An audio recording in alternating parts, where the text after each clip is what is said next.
All right, so thank you all for coming. Not surprisingly, extremely nervous. It was much better when there were like 3 people in the room, so I'll just ignore the rest of you and think that there are 3. Sexy defense, maximizing the home field advantage, is something that I wanted to do for a long time, but I was too lazy and didn't have enough reasons to actually do it, just like any other defender. So that's hopefully is the right time to get it out there. This is what we're going to go through today. A little bit of background, what to read out of reports when you're a defender and you're trying to assess yourself, so you do pen testing and stuff like that, how to decipher them. Really thinking about a methodology of defense that works, as opposed to one that allows you to get notified when you're hacked. We'll talk a little bit about mapping of different assets and things that you have as a defender, correlating, acting upon everything, and kind of putting everything into context, and then some conclusions. This is me. I'm not certified to do anything. My only certification is something that was more of a hobby or a practice that I literally found out that there is a certification for that. It's called FAIR. It's related to risk management and numbers and math and stuff like that, which I found very interesting. My day job is mostly wearing suits and talking to people and managing stuff, and sometimes actually doing work. I'm a hacker by trade, a researcher by nature, a very bad developer. My stuff barely works, and then I hand it off to someone who actually knows what he's doing so they can make it work better and look better. I'm horrible with GUI. Most of my research in the past few years has been around cybercrime, and that kind of led off to cyber warfare, and that kind of led off to defense, because when you're dealing with attackers, especially at the nation-state level and large enterprises, you're heavily dealing with a defensive posture. As a hobby, I've set up the local DEF CON group in Tel Aviv, DC 9723, over a year in action, which is awesome. As Banshee said, I'm one of the guys that, in a drunken stupor, decided to set up the PTES, and it grew beyond our expectations, and I keep learning from it, which is really funny, because I occasionally log into the website like, oh, that's cool. And in the rest of the spare time that I have, I still do some reserve duty for the Israeli Air Force, which kind of combines all of this stuff together. And most of all, I'm dirty security. So let's talk a little bit about the background of this talk, or really how it came out that we're here and you're actually listening to a non-certified person. As a defender, you probably had, a vulnerability assessment done, which is cool. It's nice. It's a big stack of papers that tell you all your vulnerabilities. And you may have passed a pen test as part of your compliance regulation, blah, blah, blah, blah. You wanted something more than a standard vuln assessment, so you called in the troops, and they pen tested you, and you passed it, or didn't pass it, or whatever it is. But so far, you didn't really get something from it. Again, I'm talking from a defender perspective that works with companies that try to get this thing done. You got a lot of compliance in place, which gives you nothing from a defensive posture, and not really a lot in terms of security posture, because you don't really know what happens when you get attacked. Right? You had a pen tester come in and do some tests and simulate some stuff, which doesn't really reflect how a real attacker works. Right? We all recognize that, I hope. Good. And then maybe if you're really, really high end and you're really thinking forward, you got a red team test done. At that point, hopefully, as my guys from the class from the past couple of days, the red team came on, wreaked some havoc, owned your, your underwear, and gave you a report, which, right, so how do you feel about that report? Because it's pretty bad. So this is the first reaction. At least, you know, based on my experience, you walk in with a report and you start flipping through it, and the CFO or CIO is like, "You did what?" And then there's this. It's like, "There's no way you did that. You're cheating." Okay?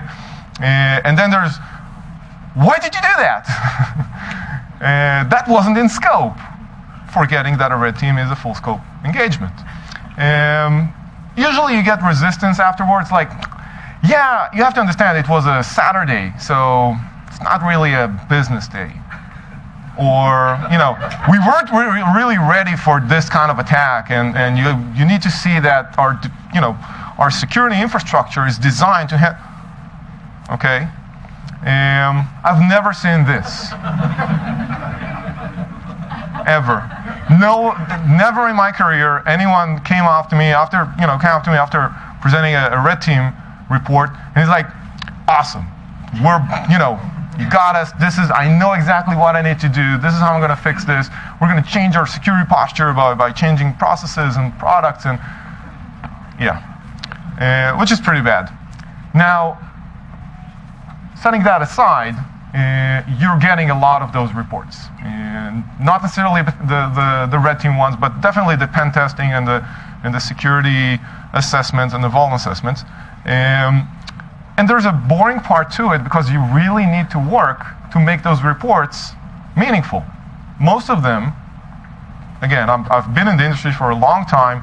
I've generated my fair share of crappy reports, all right, don't get me wrong, are not really helping you as a defender to really realize, how am I going to deal with my threats? So you need to look, when deciphering those reports, at those elements, at what is a vulnerability, okay? What's an exposure, what's a threat, and what's a risk? And you need to deal with those elements as a security professional, because this is what management understands, right? They don't care if there's an IPv6 vulnerability in the stack implementation of your Windows 2008 servers that opens them up and basically bypasses the local firewall rules. For them, you're just like blah, blah, blah, blah, blah, blah, blah, firewall rules. So you need to speak their language, unfortunately. But it's fun to learn this. Vulnerabilities you can find in a lot of reports, because that's what they're good at. It's finding some technical issue and pointing at it and saying, all right, this is the problem, this, and that. Now, note that they're mostly concerned with software. And as a defender, you're not just dealing with software. You're dealing with a business, with an organization. So most of these need to be translated again from the report to something that means something to the business. So take that into account and move over to logic and operational issues on top of just the computer systems. Again, just kind of make a shift to make this apply to a business more evenly. Exposure. It's like, why is that different than vulnerability? Well, exposure talks about how vulnerability connects to a threat model. Your server may be vulnerable, but there is no actual threat, relevant threat, that is relevant to it. Okay? So exposure is finding vulnerabilities that are relevant to a threat model. And you can read all about creating threat models and understanding them.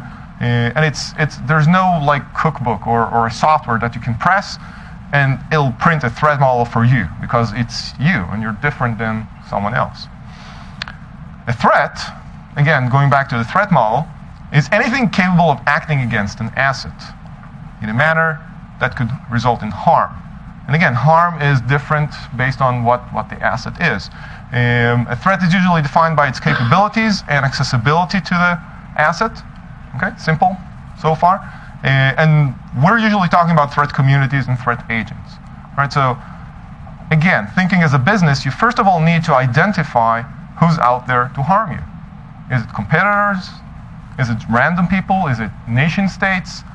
And this is a discussion that you need to have not only with yourself, but with business owners, with the CEO, with the CFO, they'll be able to answer that because they know the business landscape. Okay? So before you even start thinking about buying a firewall or an AV or whatever useless piece of software that is being sold to you, think about what is your job in the organization. And finally, risk. This is again part of the acceptance thing that is not often found in reports. Risk is something that really applies to you. It's a mathematical calculation of a probability of something bad happening to your assets. It's the combination of the threats and the vulnerabilities and the assets and the threat model, and yes, it's probability. So it needs to be repeatable, defensible, something that you can present to management. They're not going to argue about it, or at least they're going to have a negotiation about it. It usually translates back to numbers. And numbers, not just 0.753% of something, but for management it needs to be numbers in dollars. It's like, this is how much it's going to cost you if that happens. They can understand that. They can then say, all right, so with my risk tolerance, I can invest that divided by, 50 to put some defenses on it. All right, let's see how that works and how that changes those numbers to mitigate the risk. So let's take a look at the methodology. How have we been doing this so far in information security for a very, very long time? This is the defender view. Okay, looks familiar? It goes back centuries. Okay, and this is exactly what we're seeing. And again, I'm generalizing. Obviously, there are a lot of companies that do it right. Behind all of our defenses. Anyone can spot anything problematic with this view? Yeah, you don't see much. All right, there's a big wall. You're inside a castle, perimeter defenses, and you have little firing hatches. So the archers or whatever it is can fire through when they see someone coming in, but you can't really see a lot. I mean, they really have to be out there in front of you it's like, oh my God, shoot back. And again, it goes back, I've tried to find an analogy for how we as defenders are viewing the landscape these days, and I really had a hard time until I was like, let's go back to the basics. And I saw these pictures, and I'm like, this is exactly what we're doing. Right? We're limiting ourselves in terms of viewing the threat landscape with all those products that are like blinding us. This, however, is how the attacker sees you. Okay? This is the target, and the attacker can see everything around it, the entire landscape. It can see where your people are going out to have a beer at night. It can see the access path. A lot of times it's even on top or in a better geographical area to attack you, and you're still stuck in this little tower looking through a slit, waiting for them to show up while they have full visibility. And they're like, okay, so here's 1, here's 2, here's 3, here's 4. Let's not go there, okay? Because there's a back door somewhere, or I can climb over this wall and kind of hop in and just take the gold chest and run out. Or there's a tunnel that connects the pub to the guard station or something like that. So I'm just going to crawl through it and kill him. And you're done. And this is how attackers actually work in info security. Let's see how that works. And again, I'm taking some stuff from the methodology that we've iterated, or it's not even developed, it's just put on paper from the penetration testing execution standard. If I'm looking at an attacker methodology, it starts with intel gathering. All right, I'm not even close to you. You can't see me. You don't know that I'm targeting you, that I'm doing research on how is that castle built and where are the holes and where are the doors and the openings and the tunnels and whatever it is. And then I'm researching vulnerabilities. Again, I'm not even interacting with you yet. I haven't stepped a foot, within a 300 feet range of your castle.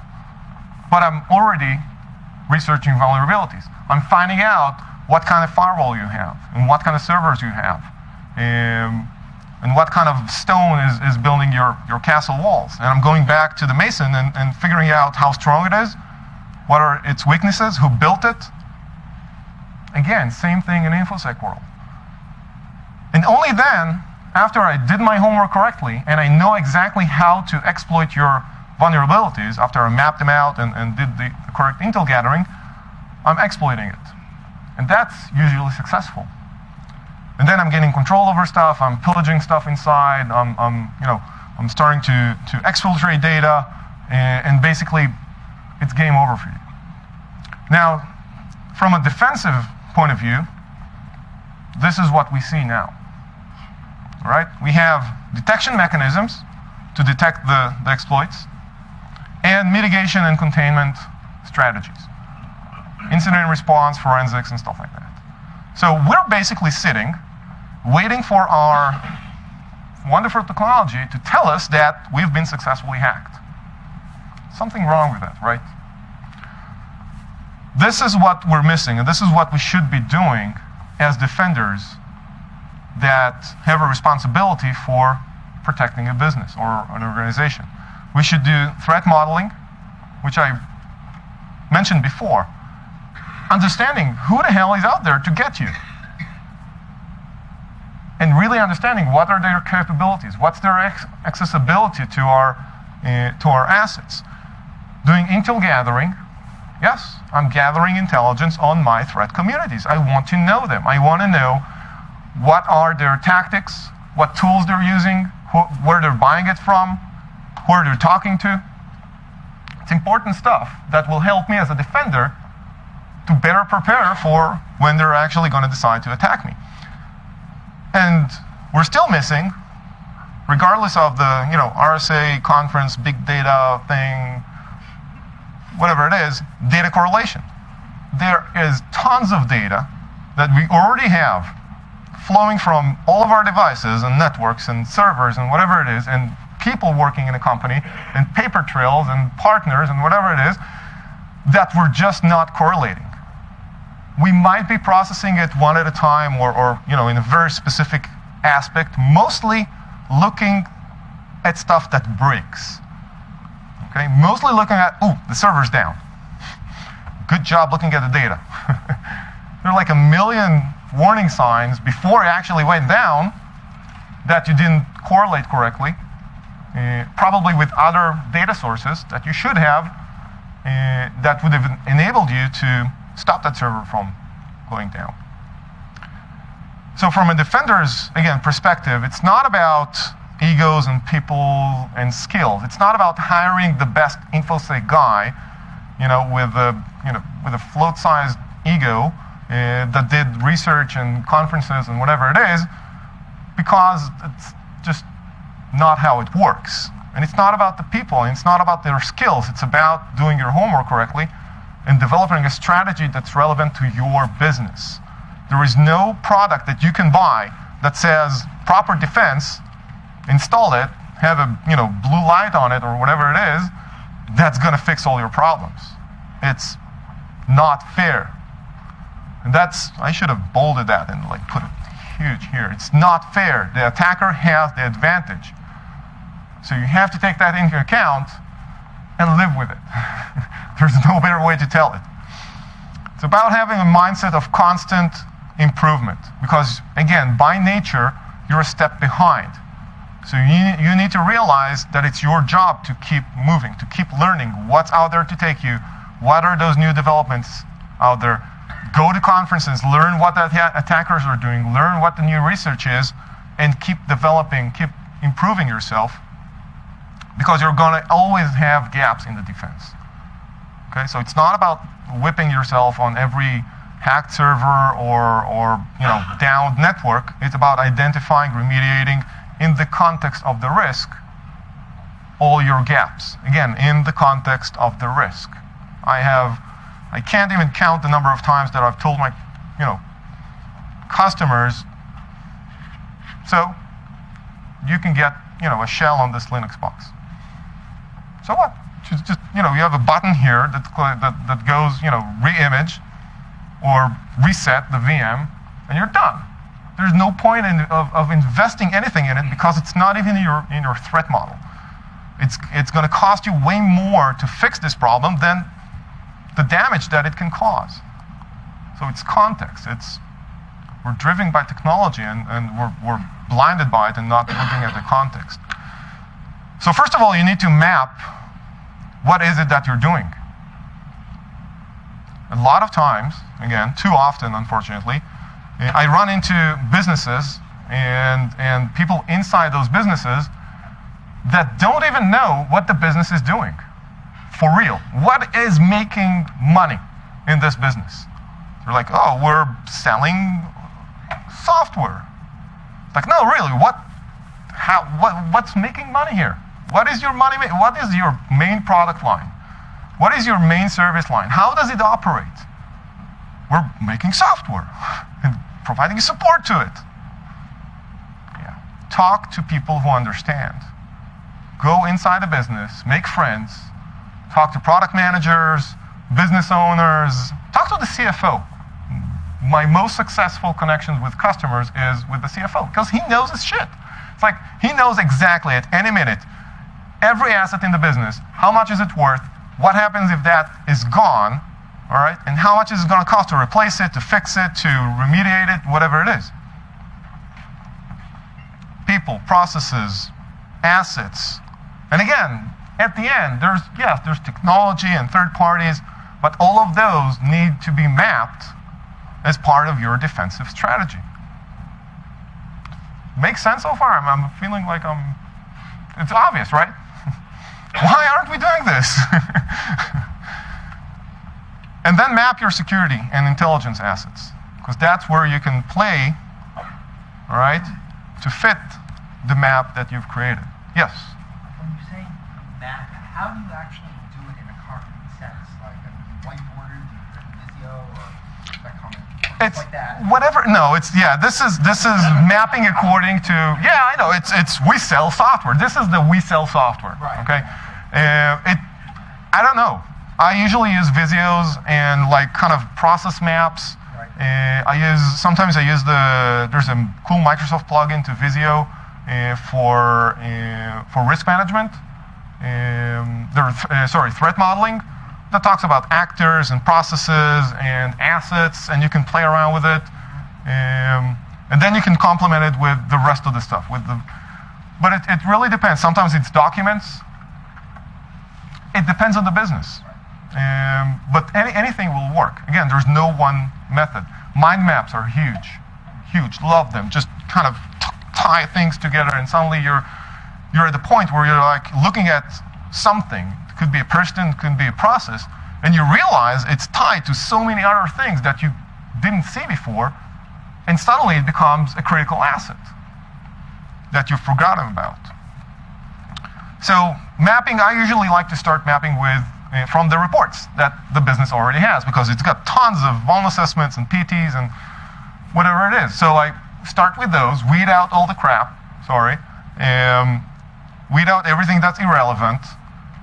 It usually requires you to have a proper threat model before that, and then you can kind of adapt all the little pieces that you can find in those things. And again, think about the context of what we talked about before, of translating them to business terms, and suddenly you can have somewhat of a map. This is one example of something that we did in the past. This is very simplified because we had to anonymize the shit out of it. So there are assets here. All right, these are assets. There's an asset here in the data itself. That's the input of a process. There's an asset here, which is a person that's responsible for something within the system. All right, there are systems here, and there's another asset here, which is kind of the data sitting on this server.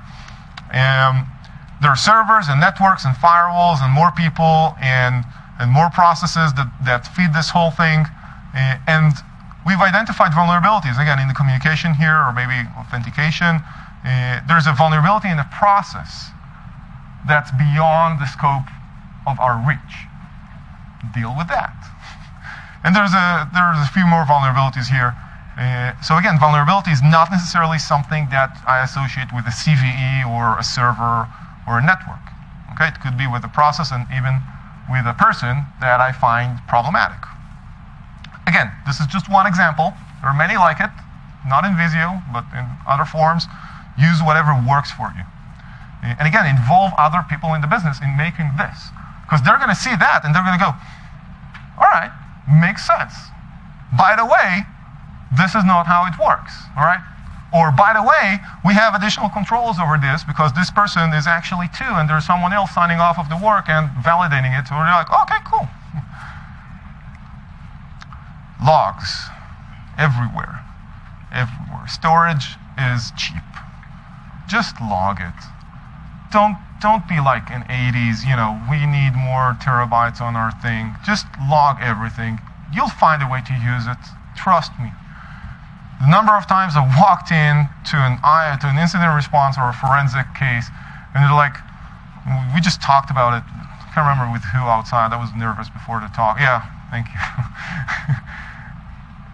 And you're like, so where's the logs on the web server or firewall or whatever, or net flows? Like, oh, they're rolled over. We don't have them anymore. It's like, okay, I can guess what happened here. Okay, I can theorize, but unless you have the logs, I'm out.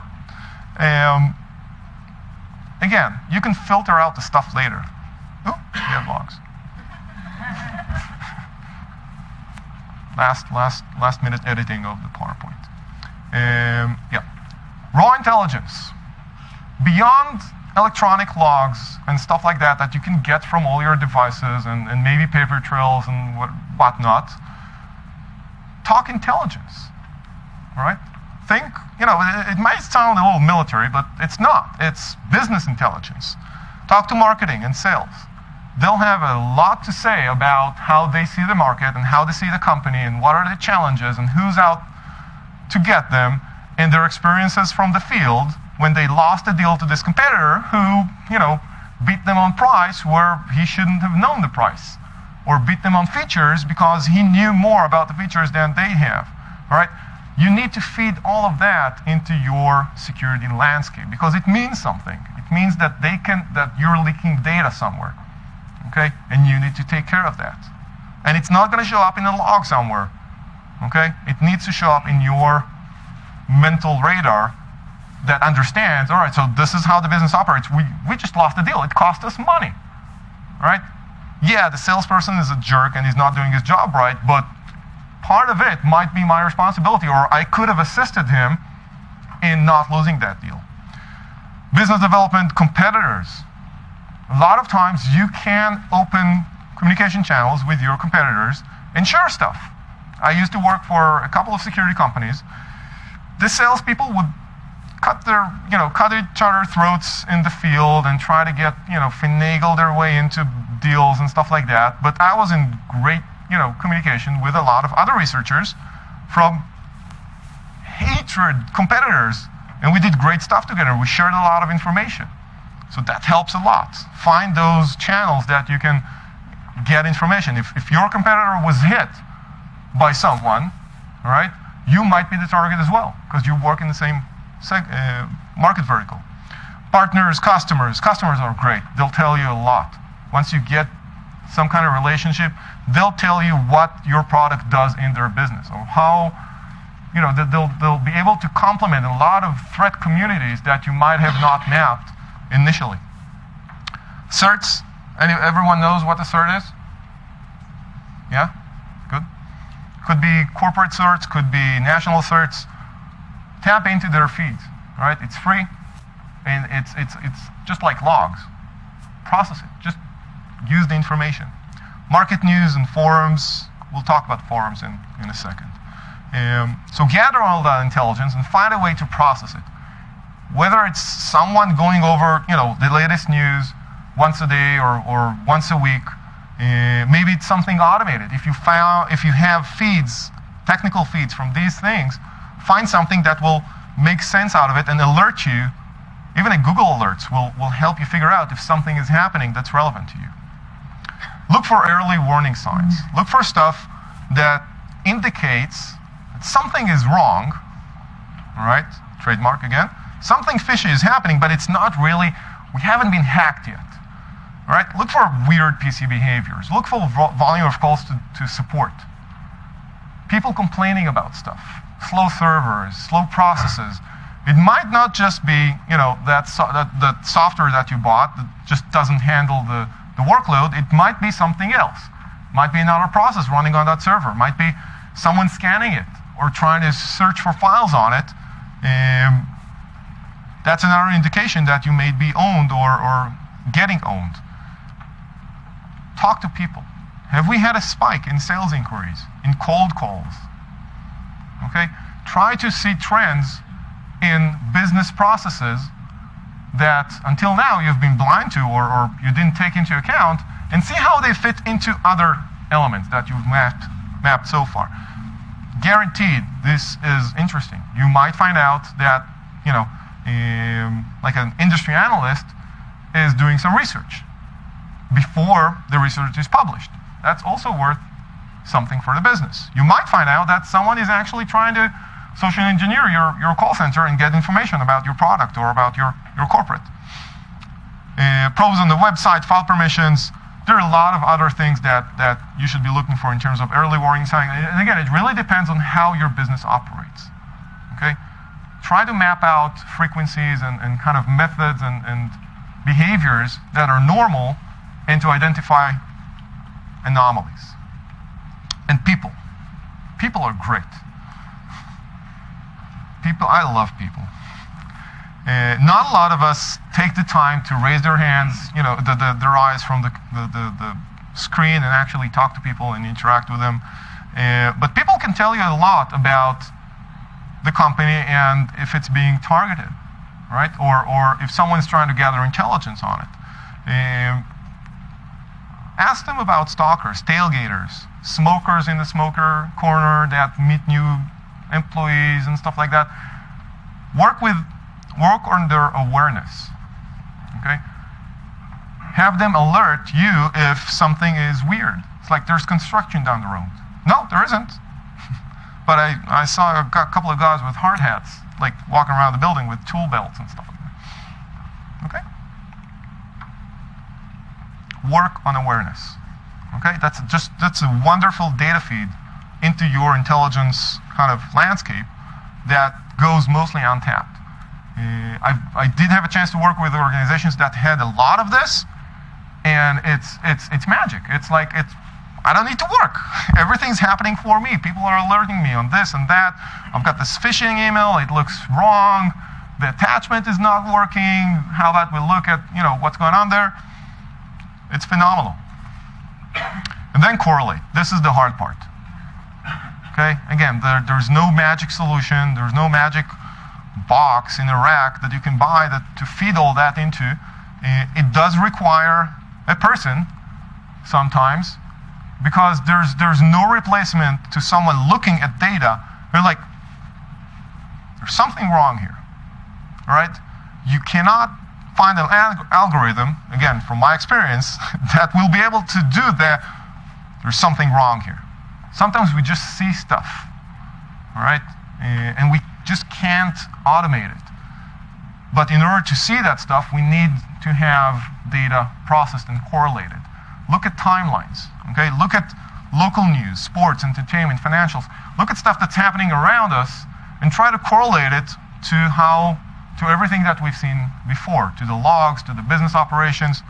And again, you'll find a lot of times that you can be prepared to a phishing attack, right? Because there's some, sport thing going on, and you're like, okay, so I'm going to look for those kind of things because I know that for every major event, regional, local, national, whatever it is, scammers are usually building phishing scams with that context to make people click it. And then act. And this is the hard part. Now, everything I mentioned so far was mostly about correlating and gathering and figuring out, it's mostly office work.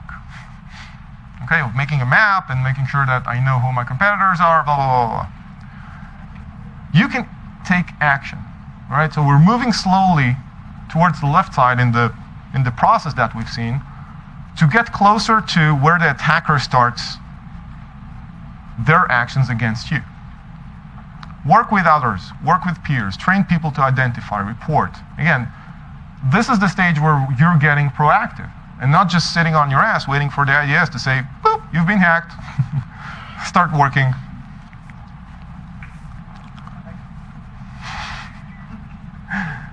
And again, lying to yourself in terms of what your security posture is not going to get you that far. You might be like the hero of the moment, like, hey, CEO, look at us, we're secure. And a month later, you're like, hey, CEO, we're looking for new jobs. Okay, be realistic about where you stand and work with people inside the organization to get buy-in from them about how you see things, all right? Because you've talked to them. You know, it's their information that you're presenting them back in the context of information security.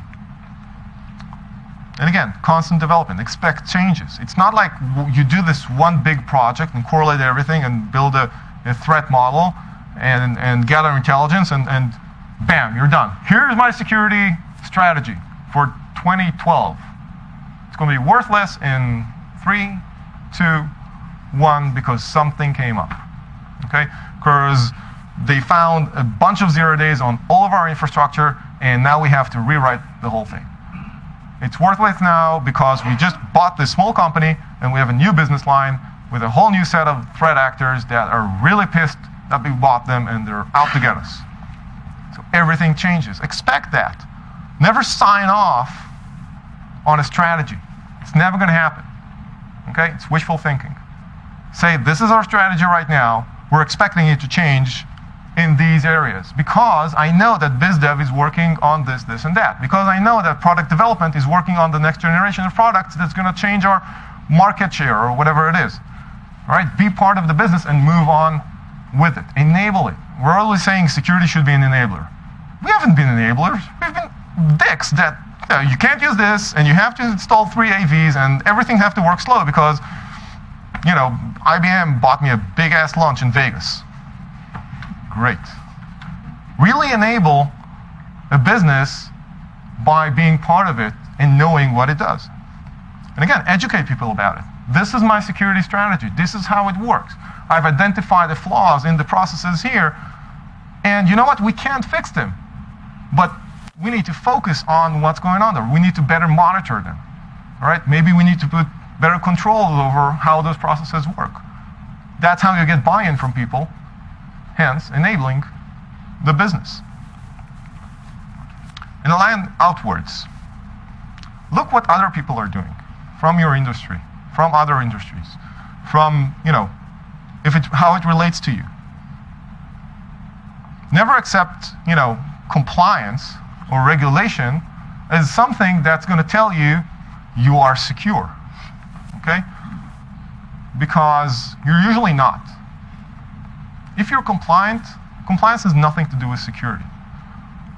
And the sad part is, if you're compliant, you're just as good as the lowest common denominator in your industry. Awesome. That includes everyone, all right, including the lowest bidders in your industry. That's not something you want to strive to, okay, in terms of a goal. I've seen numerous businesses that had regulatory compliance as part of their business goals for the next year. It's like, really? Mediocrity at its best. And again, remember, it's not about each part individually. It's not about people. It's not about skills. It's not about technology. It's about what we call in the industry cat herding. It's about making sure that everything kind of flows in the right direction and no one is running off to get run over by a bus or something like that. and kind of making sure that everyone plays nice and doesn't poke their eyes out. And then you throw in some of the more interesting stuff. And again, this is one of the reasons that why I'm giving this talk, because I truly think that we can be much more proactive. All right? We've talked about intel gathering. How about counter intel? It's still fair game. Okay? It's your information. You own the landscape. Remember that castle? It's yours. All right? And everything around it is yours. You better know exactly what's going on out there. What are the threats, vulnerabilities, technology, whatever it is, that an attacker would use, and own up to it. You can control it. You can implant like booby traps and tunnels and shit, and laugh when an attacker walks over and is like, he went out for me, and look at him now, he's spiked on this, something. Same goes for InfoSec, all right? It's the same game. It's the same castle and archers and whatever it is, all over again, and you control your infrastructure. Set traps and intelligence, all right? You want to find out who's leaking data? Put data that looks interesting inside the organization and track it and see where it ends up. You'll find them all. Trust me, we've done this numerous times. It's fun. I've become like agnostic to firing people because, you know, they fucked up, so. And I have the proof. Booby trap tools.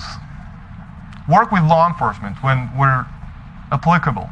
If you're a high value target, or you recognize or you realize that someone's targeting you, try to give a call to the local FBI office or whatever it is.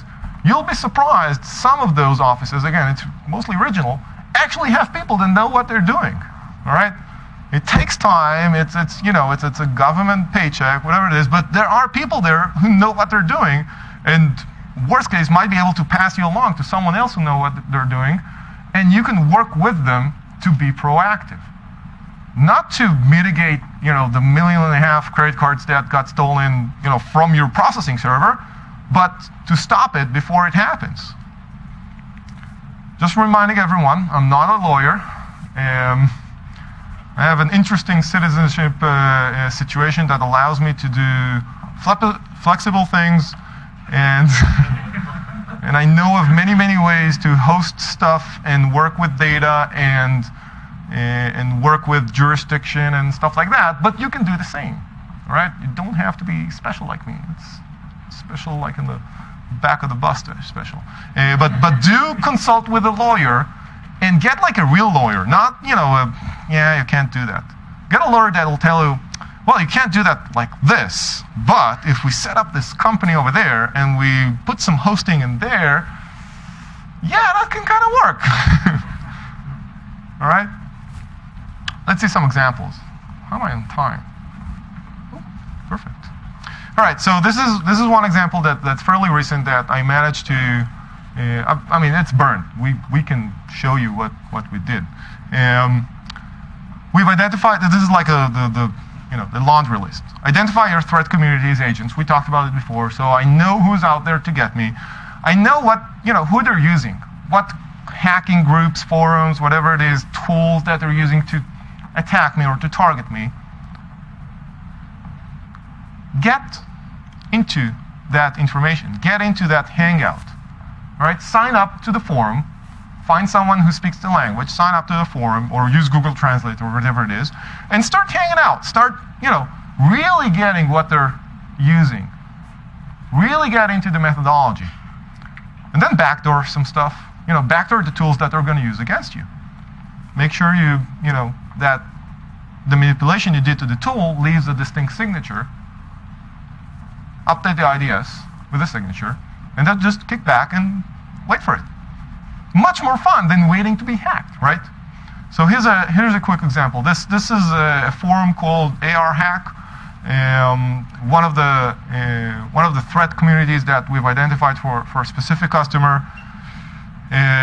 Basically said that this is somewhere where they get a lot of their tools. They're not really high-end nation state stuff. So that's how it looks like. There's a RAT. Everyone knows what RAT is. It's a Trojan remote administration tool. That's been published here. It's very good. It it works on Windows 7, Vista, XP, SP3, blah blah blah. This is how it looks like. Okay, so there's a command control. Someone's connecting, and the interesting thing is that this post has been modified. Where's the download link? Oh, shit, I didn't put the download link here. We managed to get the account, to hack the account, or to, yeah, this is on tape now. To communicate with the forum in a manner that allowed us to modify the download link for the specific rat that they're publishing here, and basically change it to put our version of this rat with another rat in it. I need a lawyer. I already messaged it for you. This is, yeah, is he online? It's like, thank you. This is another one. This is a Spanish, if I'm not mistaken, forum. The problem here was, this is a keylogger, yeah. Again, same thing. This is something we started playing with recently in terms of counterintelligence on threat communities that we've identified.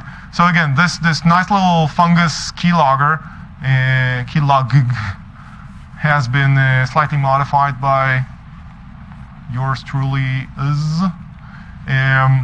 This is the best one. This is my favorite one. This is another forum. This tool is a FUD, fully undetectable. All right, it's a cryptor that you feed it a binary. It crypts it and modifies it and spits out another binary that is fully undetectable, right? So no antivirus has a signature for it, and behavior doesn't get it. You can see it crypts 100% FUD.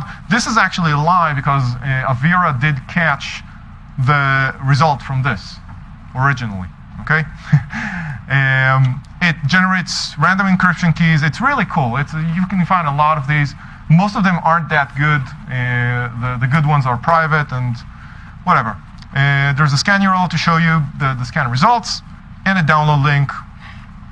And this guy is like, you can request one password of one stub only. Don't PM me. I'll send you passwords to people who I feel I deserve, blah, blah, blah. So this was very interesting because obviously this was not distributed in a kind of mass distribution. The password that he's talking about here is the password to the RAR file that you download from Mediafire.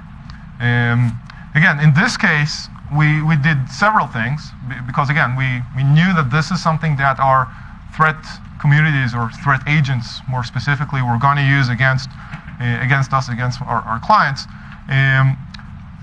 We took this, we analyzed it. Can you reverse engineer in the US? It's legal? Yeah? Yeah, okay, so reverse engineered, changed the way it behaved and fixed the problem it had with Avira to make it really fully undetectable, because we're nice people. Backdoored it, and again, this is where we made sure that every executable that it generated had a signature that we knew about, right? So that was kind of fun because we set, all the detection mechanisms to recognize this signature. And on top of the fact that everyone who ran this tool basically gave us a shell on their PC, which turned out very, very interesting things, and again, gave us a lot. This is counterintelligence. You gain more intelligence by interacting with your aggressor. And the second they sent it towards us, it would just like, boop, done. It's not passing. So that was a lot of fun. Some more tools, again, technology that you can use. I love this. This Kipo. Everyone familiar with Kipo? Yeah? No? Kipo is basically a honeypot. It's an SSH honeypot, an interactive one. So you set it up, and people who log into it can interact with a fake system. And you can see a lot of funny stuff. It's like sometimes it works. It gives them accessibility to tools. Sometimes it doesn't, and you can see frustrated hackers kind of trying to download Trojans and tools and rootkits, and you get all of those and you map them because that's the tools they use when they root servers. And it can really be fun to just watch the logs. There's a log parser for Kipo, so all the logs that it generates, there's a special log parser that enables you to see like what the hacker saw. So this is one of them. Again, it's free, it's open source, it's on Google Code, and it's really useful. If you, and I talked about it before, if you use your intelligence correctly and you plant those honeypots correctly, you'll get a lot from people interacting with your system, knowing that, you know, they got nothing. This is frustration, okay? This is like, oh, damn it! I can't, and the funny thing is that people actually, you know, kind of responds to what they're typing. So R minus RF star LS, nothing. So these guys like crashed their system. So yeah. Did you backdoor that one too? What, the Kipo? Don't need to. It's, you know, you have access. He's interacting with you. From there on, you can do whatever you want. You can, I mean, if you saw the Kaspersky talk before, you can see what SSH client he's using. SSH clients are highly vulnerable. Just saying, all right? Artillery. Good friend Dave has put this out in, again, but probably like half an hour of boredom or something like that. This is another honeypot. It opens up listening sockets on like a gazillion ports. Anyone who touches any one of those sockets, boom, immediately denied. So it gets blacklisted, and you can actually play, because this is open source, you can play with the response. So you don't have to blacklist it. You can, again, play with it or connect it to Kipo or connect it to other fake services. A lot of fun. Monitors file system changes. So you can actually set up a honeypot that will be hacked, right? Or that you set up enough information for it to be hacked, and it will email the differences for you, blocks SSH brute force attacks. Again, the link is here. A lot of fun. It actually works on Windows as well, so it's a really nice tool to use as part of your counterintelligence strategy to gather information about who's trying to hack you. And finally, you can start adding technology to the mix, all right? Like real technology, like vendor technology. And why now? Because only now you can say, all right, so this is where I need some more stuff, right? This is where I need more controls, whatever they are. So find the right stuff that works for you, or make it. It's not that difficult. Sometimes it's even cheaper. This is usually a big focus of what you should be looking for, something to correlate data, right? If you ask me whether to buy a firewall or an AV or an app, whatever, or an anti-anonymous appliance, I would go for SIM, SOC, whatever, you know, something that correlates data. Was 1 minute. Feed as much technology, feed as much data into the technology as you can to automate the process of analyzing this stuff. All right? Financial info, semantic data, Google alerts, anything goes. Push it into the SIM. You can do wonders with, you know, non-structured information that's relevant to your business. And play nice with others. Again, search governments, peers, competitors. Find ways to share information and get information from them. It'll do wonders for your security posture. This is my kind of last slide. The whole is greater than the sum of its elements. All right, stop thinking about technology or servers and networks. All right, think business. Make sure that you understand how everything works and own it. If there's one message that I'd like you to leave from here is this. Right? Stop buying shit. Stop clicking on stuff, and you'll be fine. That's it.